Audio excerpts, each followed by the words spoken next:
I'm currently running a competition giveaway where you can win games on the matchmaking bot ladder on my Discord or on any others. You win land battles with caps games specifically with a specified set of janky lords, and the more wins you get, the more points you get, and the winner gets a key to Darktide, Vermintide 2, what else do I got? Mechanicus, I think. I got a bunch of keys for yeah, games, a battle sector, a bunch of games for the Skulls event. Games Workshop was kind enough to send me a bunch of keys. I got one more for Elspeth von Draken as well.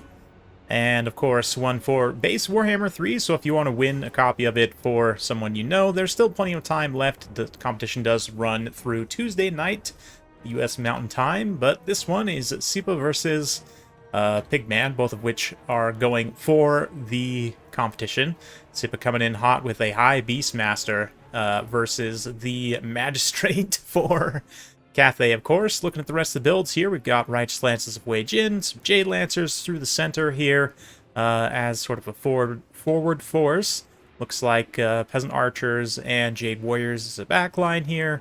Yeah, lots of Peasant Archers, an Astromancer for some magic, and some Peasant Long Spears in the back. Then for the Dark Elves, the Beastmaster is going to be the one. Did not bring Tormentor Sword, which he does have access to. Decided to go with just the full cheap kit with absolutely nothing on him. Maximize army resources. To that effect, we've got plenty of Witch Elves, Sisters of Slaughter here, looking to whip it out, and Cold One Knights as well. Got a Sorceress of Fire, some Dread Knights way out on the flanks there, and Dark Riders. More Sisters and Witch Elves mixed. So quite a bit of mid-tier DPS potential, but Witch Elves going to get walloped on the charge there by Jade Lancers, although that does afford these Red Knights beautiful opportunity to countercharge in here. Likewise, Righteous Lances of Wage In, countercharge in on those Cold One Knights and just crush one unit there. So some nice back and forth on these initial engagements as Pigman starts to pull his cavalry back towards the main body of his army here. Astromancer into perhaps I use some AoE magic on these Witch Elves. That spell that Wind Blast, yes. It's been some time since I've seen it used. Not nearly as effective as Burning Head, certainly, for the Dark Elves, as they just cut through one Peasant Archer in the back line. Dark Riders able to perfectly circumnavigate and bypass these defending spears, just get straight onto those Peasant Archers, so that's going to be tough sledding immediately. These archers were pretty important to take out a lot of these low armor, high value targets. For the Dark Elves, just like the Knights with their shock damage here, one Dark Rider gets completely crushed. Comet Drop is not full contact, could have been a little bit more placed. Even if you sacrifice the one Jade Warrior there, it would be worth it to direct hit those Knights. Still does some damage with the explosion effect though, as the Jade Lancers kind of pull in and out there. Sisters of Slaughter, pretty high melee defense and poison, fast speed means they'll be okay in kind of pursuit situation against these cavalry. They will take good damage from the shock charges, obviously, but we'll see how things play out.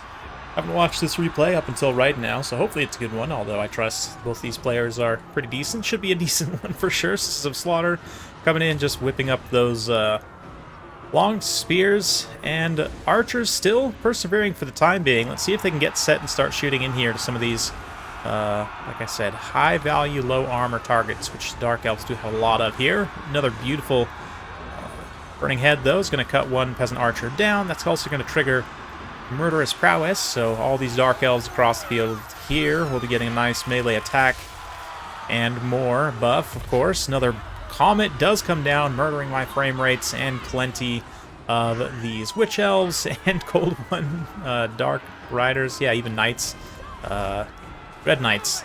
Yes, Lord Magistrate's a little bit caught up in them right now, and his mass is not going to allow him to escape.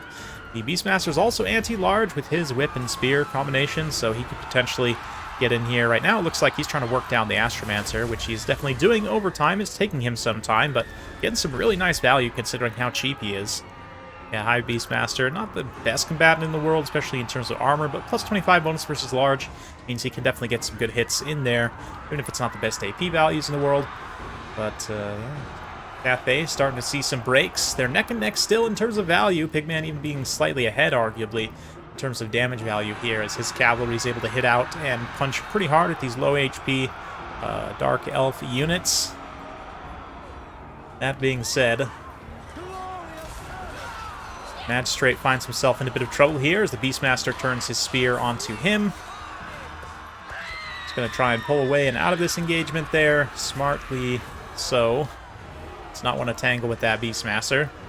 And in fact, and I guess just in a late game surround, maybe the Beastmaster could be dealt with by some of these Cathayan troops, but right now, a lot of Cathayan troops running for the hills. He was starting to take a little bit of a value lead here as he chases routing units. Big benefit of these faster infantry, the Sisters and the Witch Elves and whatnot, is they can chase routing units much more effectively, right, due to their faster speed, but screening from some Jade Lancers there, rallying to the cause, trying to get in the fight. Righteous Lancers of Wei Jin also in a prolonged fight against Dread Knights. Going to go pretty well for the Dread Knights, should favor their melee stats considerably here.